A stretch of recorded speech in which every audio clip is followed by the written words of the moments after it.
নমস্কার। ঠাকুরমা স্বামীজি গুরুদেবের শ্রীচরণে প্রণাম জানাই। গৌতম বুদ্ধ এবং শ্রীরামকৃষ্ণ মিশনের মধ্যে একটি অত্যন্ত গভীর আর আধ্যাত্মিক সম্পর্ক রয়েছে। সেই নিয়ে আজকে ছোট করে খানিকটা ব্যাখ্যা শোনাই।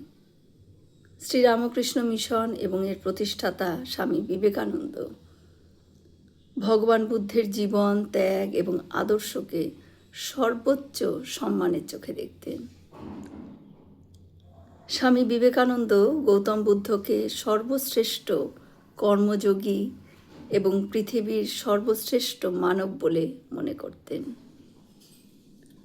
তিনি বলতেন, বুদ্ধই একমাত্র মানুষ যিনি ঈশ্বরের কাছে যাওয়ার জন্য কোনো বাইরের শক্তির ওপর নির্ভর না করে সম্পূর্ণ নিজের বিশ্বাসের ওপর তা রেখেছিলেন। স্বামীজি প্রায় বলতেন, ভবিষ্যৎ ভারতের জন্য শ্রী শঙ্করাচার্যের প্রখর বুদ্ধি এবং ভগবান বুদ্ধের অসীম করুণাময় হৃদয়ের সমন্বয় প্রয়োজন। সন্ন্যাস গ্রহণের পর স্বামী বিবেকানন্দ এবং তার গুরু ভাইয়েরা একাধিকবার বোধগয়া তীর্থ করতে গেছেন এবং সেখানে গিয়ে গভীর ধ্যানেও নিমগ্ন হয়েছেন তারা। শ্রীরামকৃষ্ণ পরমহংসদেব বুদ্ধদেবকে দশাবতারের একজন অর্থাৎ ঈশ্বরের অবতার হিসেবেই মান্য করতেন।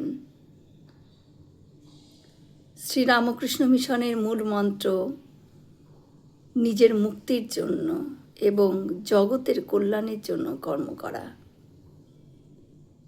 এই আদর্শটি গৌতম বুদ্ধের মৈত্রী অর্থাৎ সবার প্রতি বন্ধুত্ব এবং করুণা মানে জীবে দয়া এবং বোধিসত্ত্ব আদর্শের সাথে নিবিড়ভাবে যুক্ত।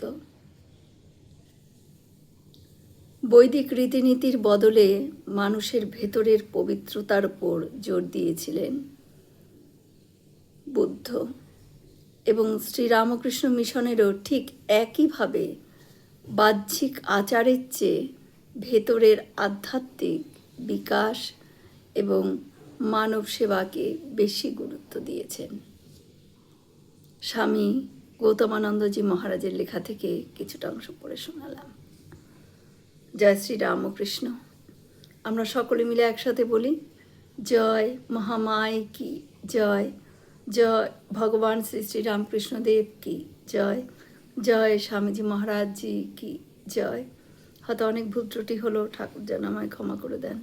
সকলে সুস্থ থাকবেন, আনন্দে থাকবেন। ঠাকুর মায়ের কৃপা দৃষ্টি সকলের ওপর বর্ষিত হোক। শুভরাত্রি।